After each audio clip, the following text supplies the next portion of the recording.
Hello everyone, it's Dr. Vasquez, your doctor in criminal justice, bringing you another video on criminal justice topics. In this video, we will be discussing police officers pointing their firearm at an unarmed juvenile, and they're justified. Stay tuned for what comes next. Thank you.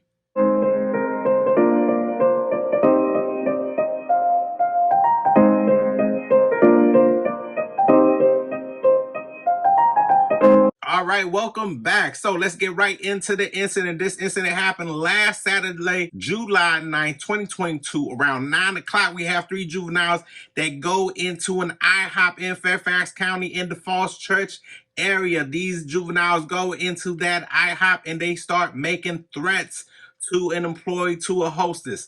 The employee does not call the police officers around that time. However, during that encounter, there is a juvenile that's believed to have had a weapon on their person. So they leave, they come back around 11 o'clock, they start walking around the IHOP, the employee starts to panic, she starts to freeze, she doesn't know what to do, she calls 911, and then she tells the police officer, she tells the dispatcher, and I want to get this correct, give me 1 second. She tells the dispatcher, I am really scared, I can see one of them holding a gun. So lights and sirens, emergency, everybody's running to this IHOP. As the police approach the IHOP, you can see three juveniles try to run across the street, go into a car dealership that was closed at the time. So what does the local police department do? They start to pursue these juveniles. They make contact with them, and they only are able to make contact with two. So, they apprehend them, they restrain them, and search them and so on. As they're doing this, that third juvenile who got away is filming them and starts to approach the police officers. This is the time that those police officers pull out their weapon. The teenager is filming the police officers going live, trying to get some likes or some, I don't know, trying to get fame on social media. So they're pointing their weapon at them, put them at the final point of disadvantage, and go into apprehension, search, take the individual into custody. After this whole ordeal, these juveniles, they let go to their parents. Question number one, or the concern number one, the reason why this went viral is, should the police officers have pointed their weapons to an unarmed teenager or juvenile? I'm going to say yes. If you get a call for service and someone's scared for their life and they're telling you they've seen a weapon already and they're telling you they can see the weapon now, and when you get there, juveniles start to run across the street, yes, I believe that these police officers are justified. And I want to get a shout out to the chief of the Fairfax County Police Department, Kevin Davis. A lot of times, their police officers will come under fire or there'll be questions.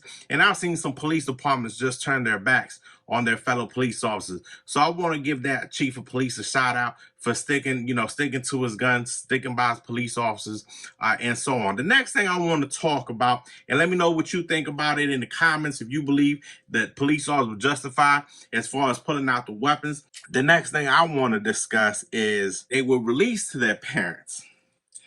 And I have heart pain with this. At what point do you start holding parents accountable? This incident happened around 11 o'clock at night. What are your kids doing out on the streets at 11 o'clock at night? And, we really don't have that written down somewhere as far as criminal justice goes, as far as when you hold parents accountable, when you don't hold parents accountable. But I think we need to create something. If your child is out there, is a danger to the public, if they're a menace, if they continue to cause a mayhem, and you can't control your child, either you need to be held accountable or you need to relinquish authority and guardianship of that juvenile, because obviously you're not doing something right.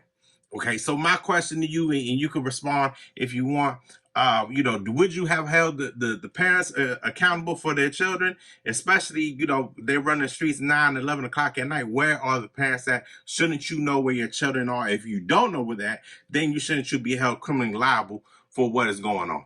Let me know what you think. All right, if you made it to this portion of the video, make sure you like and subscribe to this channel. We're trying to get some more eyes on us. We're trying to get some more awareness, some more promotion, and to keep bringing these criminal justice topics videos to you. Thank you.